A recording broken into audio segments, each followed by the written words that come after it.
some enchanted evening, you may see a stranger, you may see a stranger across a crowded room, and somehow you know even then, that somewhere you'll see her again and again. Some enchanted evening, someone may be laughing, you may hear her laughing across the crowded. Dis die woorde wat ek gehoor het, hy het gesê, leef voluit. Moenie bang wees nie, waagmoed. En dit het ons gevat na die skriflesing van vandag, Matteus 6. Moenie bekommer nie. Die Here Jesus wat gesê het, moenie bekommer nie, en dan noem hy 'n klomp redes. En ek wil graag hiervan net sê, wat is bekommernis? As 'n mens dit besef, wat is dan nou prioriteite? Die laaste vers sê, goed, wat is dan nou my beplanning? En dan kom ons terug na julle pade. Wat is bekommernis? Bekommernis, as hier staan, moenie bekommer, moenie kommer nie, sê die Bybel allermins, moenie worry nie. Dit sê nie, moenie beplan nie. Moenie elke aand gaan slaap en maar kyk môreoggend wat het uit die lug uitgeval nie. Wat wel gesê word, bekommernis is iets wat soos 'n angs oor die toekoms is. 'n Angs wat vir my verlam, sodat ek nie wat noodsaaklik is goed genoeg doen nie. 'n Angs wat my energie vreet, sodat ek minder energie oor het vir wat lewe van my gaan verg. 'n Angs wat my vreugde bederf. En die Here sê, moenie daai angs in jou lewe toelaat nie. Maar kom ek help vir jou, sê Jesus in Matteus 6. Hy sê vir ons, laat ek vir julle sê, moenie bekommer nie, dus wat vir julle gaan help is om te dink wat is regtig belangrik. Dan begin hy deur te sê, moenie julle bekommer oor julle lewe wat julle moet eet of drink nie, oor julle liggaam wat julle moet aantrek nie. Is die lewe nie belangriker as kos en die liggaam nie belangriker as klere nie? Eerste belangrike ding wat hy vir ons sê, is vat die basiese van liggaam en lewe. En dan skuif jy al die ander goeders wat middele is om dit te ondersteun, skuif jy na onder toe, nie bo nie. Dit gebeur so maklik. Ek het gesond opgestaan, maar ek het niks om aan te trek nie. Watter man sê daai woorde gehoor? En dan moet jy op daai oomblik net sê, ek lewe, ek haal asem. Goed, hierdie klere het ek nou al hierdie jaar 17 keer gedra, maar dankie Here dat ek klere het. En ons eet maar weer dieselfde ontbyt. Dankie Here, dis nie belangrik nie. Dus die eerste prioriteit wat hy sê is, liggaam, lewe, dis die geskenk, kos en klere, ondersteunende. Dit beteken nie, ek moet nie sorg vir kos nie, maar ondersteunend en tevrede wees en nie vir jouself beangs maak daaroor nie. Die tweede wat hier gesê word, is die waarskuwing, Matteus 6 vers 27. Wie van julle kan deur om te bekommer sy lewe met 1 enkele uur verleng? wat die Here dan sê, as die angs opkom, skuif dit na heel onder toe, want dit gaan nie my lewe verleng nie, om my waarheid te sê, dit gaan my lewe bederf, verkort. Dus as die bekommernis kom, dan moet ek vra, Here, help vir my dit hanteer, gelowig, sielkundig ook. Want onthou, ons elkeen is 'n sielkundige wese, en daarom moet ek, as ek sien angs is te veel, moet ek sielkundig, berading, terapeuties sê, Here, help vir my, want ek wil my lewe se gehalte verhoog, nie verlaag nie.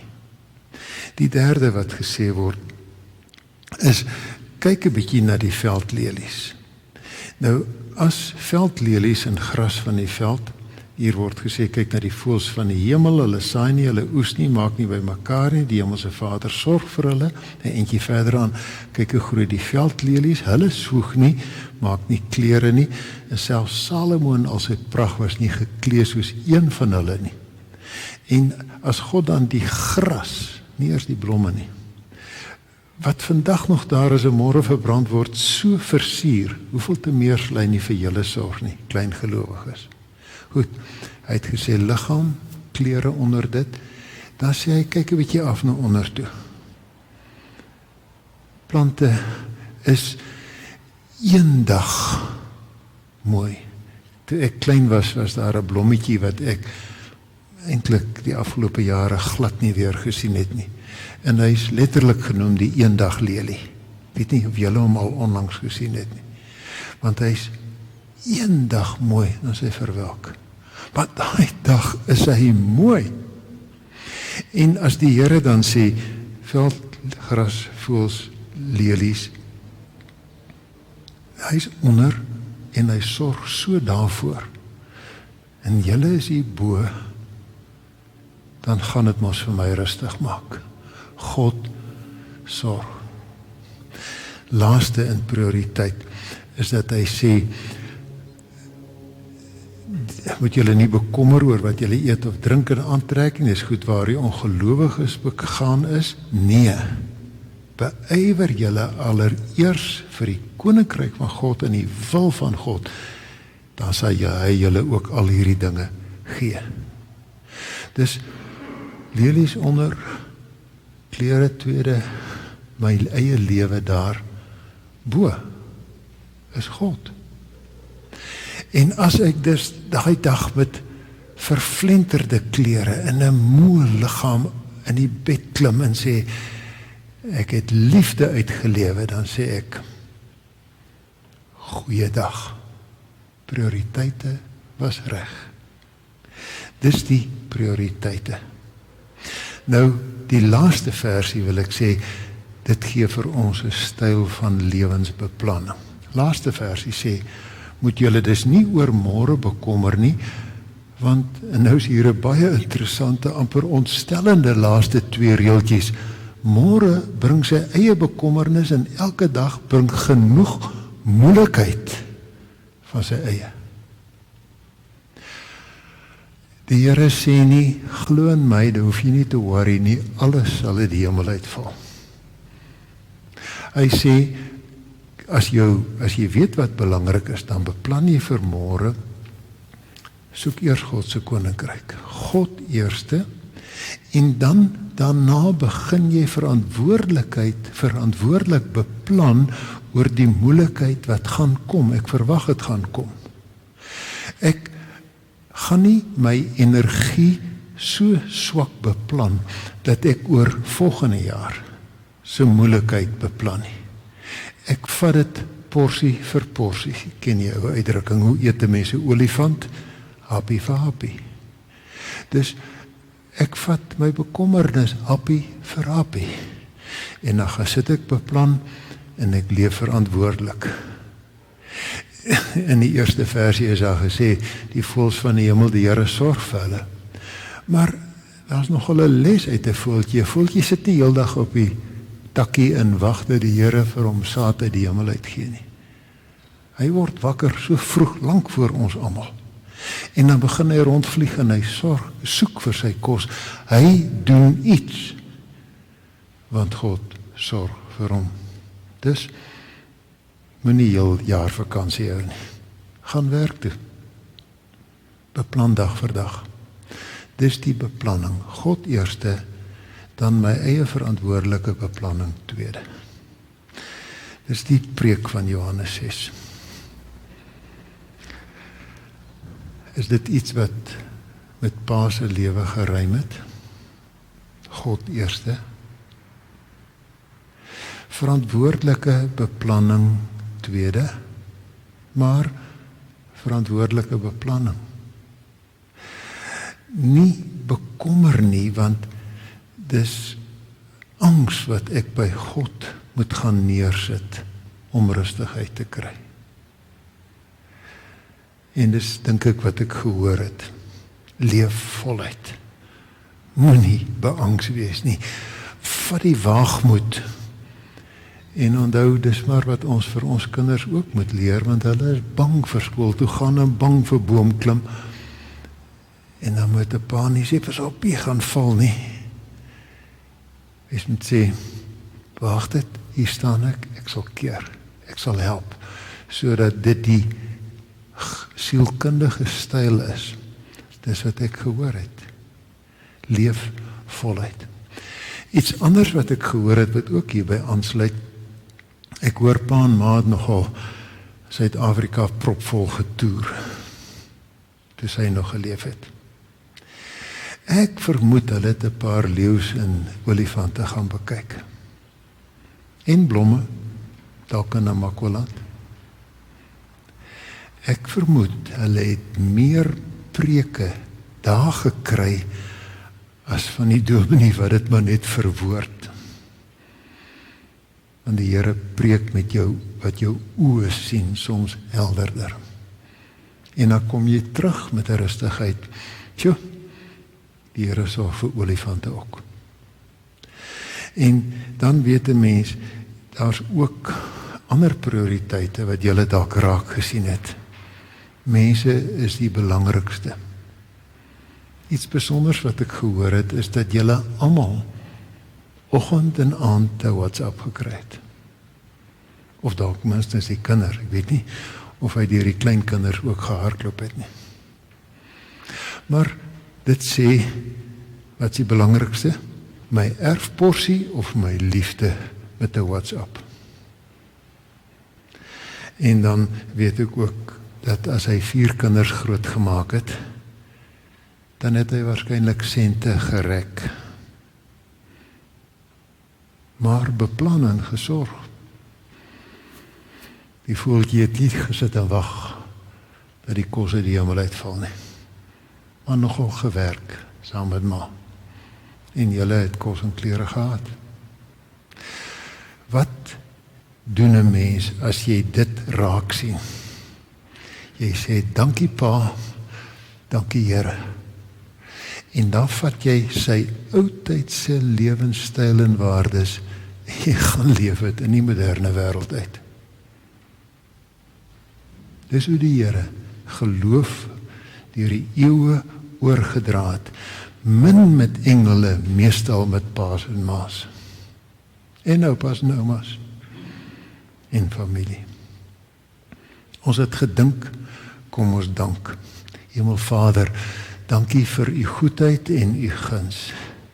Dankie vir dit wat ons kan onthou van 'n Pa wat swak geword het en skielik weg is, maar in u hand jarelang sterk en 'n voorbeeld en 'n Pa was. Gee vir elkeen wat hier sit die genade om te vat wat dit in my herinnering is en nog mooier dit te gaan uitlewe. Nie kommerloos nie, maar met net genoeg bekommernis om verantwoording te vat en beplant, gelowig, hoopvol te lewe. Ek wil bid dat u hierdie familie baie liefde onder mekaar sal gee. Dat hulle steeds vir mekaar sal sorg elkeen op hulle eie unieke styl en manier, en dat hulle vir U sal dien as gelowiges, want die koninkryk is ook in hulle lewe die belangrikste en nommer 1. Ons bid daarvoor in Jesus naam. Amen. Ons gaan geleentheid gee vir huldeblyk en bedankings. Dis Tiaan en Johannie, kom gerus vorentoe.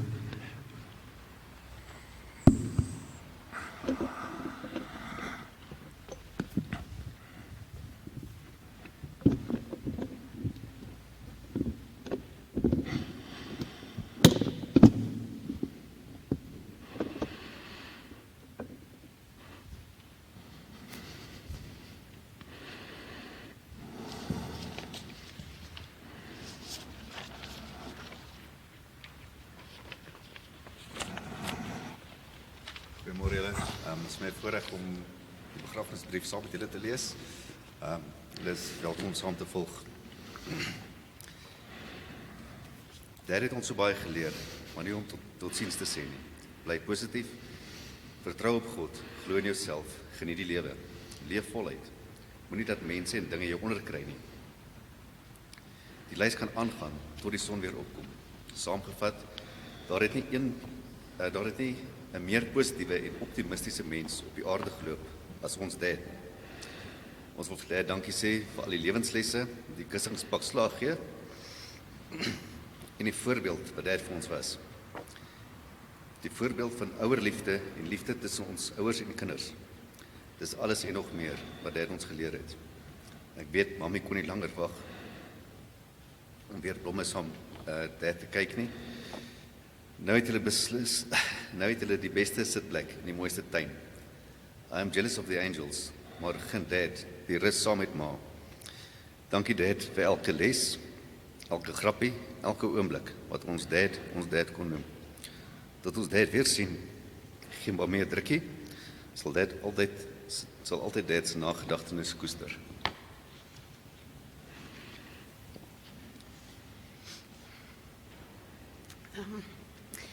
Ek wil eerstens baie dankie sê aan ons hemelse Vader, waar hy Daddy vir ons gespaar het vir 76 jaar en 10 maande. Dan 'n groot dank aan Dominee Henk, Dr. Henk, baie dankie dat hy Sondag aand, enkele ure nadat my papi dood is, ons besoek het en ook vir die boodskap wat hy vandag vir ons gebring het. Dominee Janine, baie dankie dat ons die Verwoerdpark NG Kerk kan gebruik en baie dankie ook vir alles wat u vir ons doen en vir Tassie en almal baie dankie.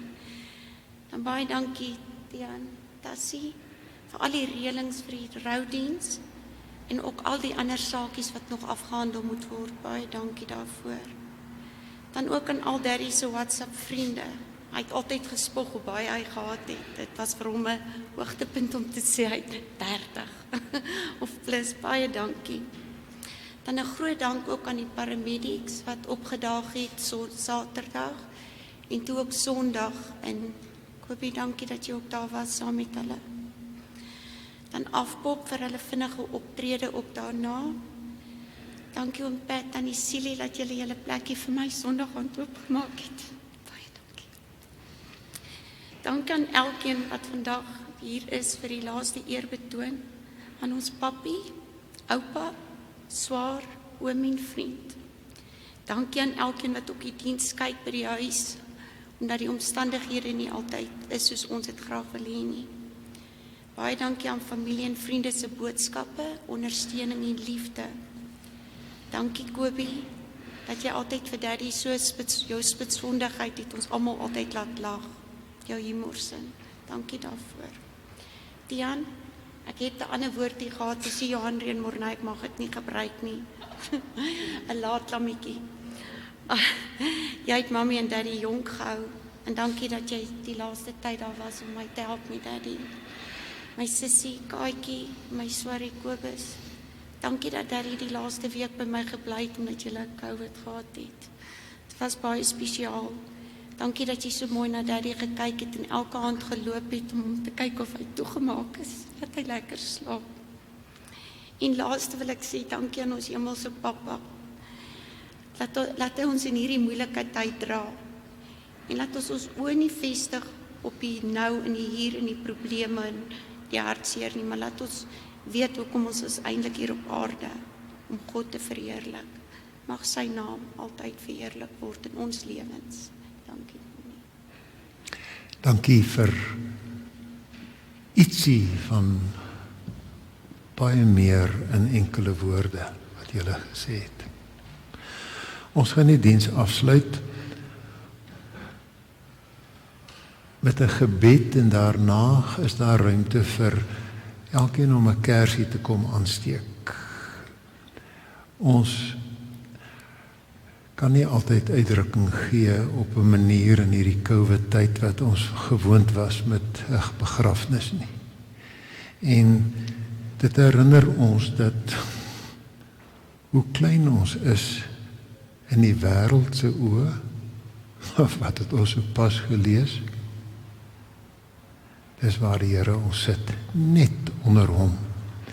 En daarom gaan ons ook groet met 'n daad van 'n kers aansteek en ons gaan rustig luister na musiek en die wat wil kan vorentoe kom en 'n kersie kom aansteek. En op die manier sê mens, ek sê dankie. Die lewe gaan voort. Ek sal hierdie vlammetjie dra. Kom ons sluit af met 'n gebed. Hemelvader, dankie vir dit wat ons aan kon dink. Ons wil dankie sê vir dit wat ons aan kon dink. En nou wil ons vra dat U ons sal seën met die genade om voluit te lewe, met koninkryk nommer 1, met liefde in mense en onsself, nommer 2, ons lewe, en al die ander goedjies ondertoe. Gee ons daarvoor U genade. Ons vra vir U seën. Mag die genade van ons Here Jesus Christus, die liefde van God die Vader, die gemeenskap van sy Gees wees en bly met ons almal. Amen.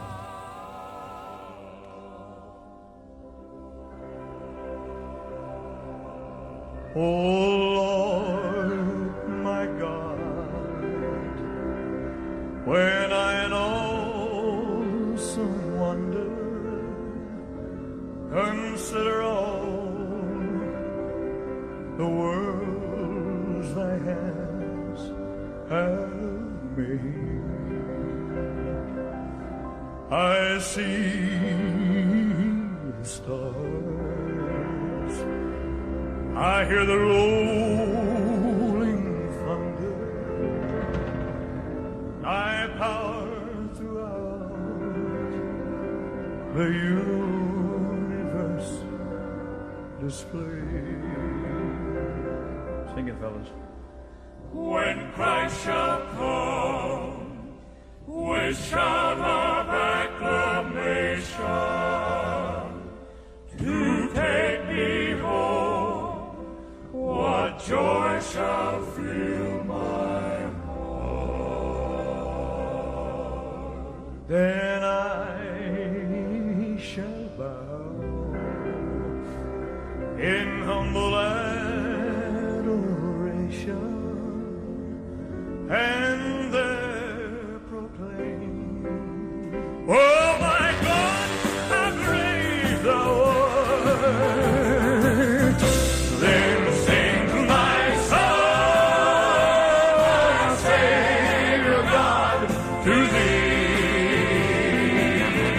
How great thou art, how great thou art.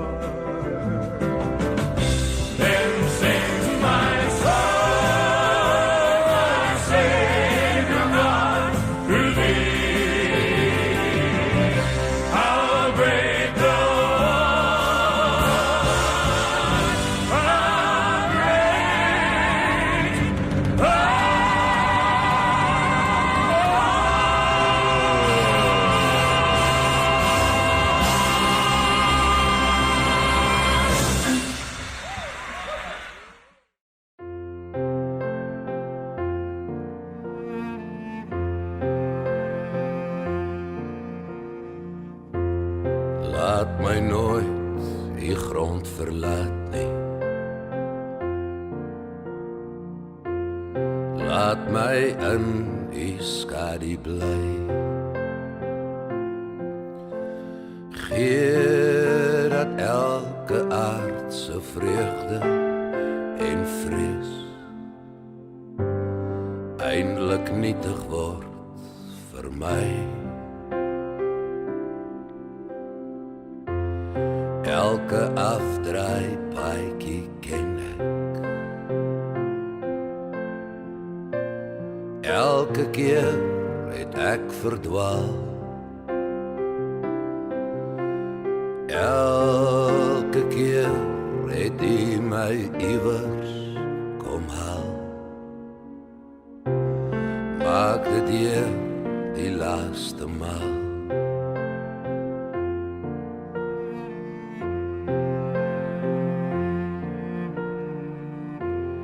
Elke dag is 'n gedagte. Elke kamer net gehuur. Elke aardse droom van rykdom en roem. Net 'n skadu teen die muur. Wat ek is net genade. Wat ek het, is net geleer. Eindelijk smag ek na u waters van rus. Lei my Heer vanaand daarheen. Eindelijk smag ek na u waters van rus. Lei my Heer vanaand daarheen.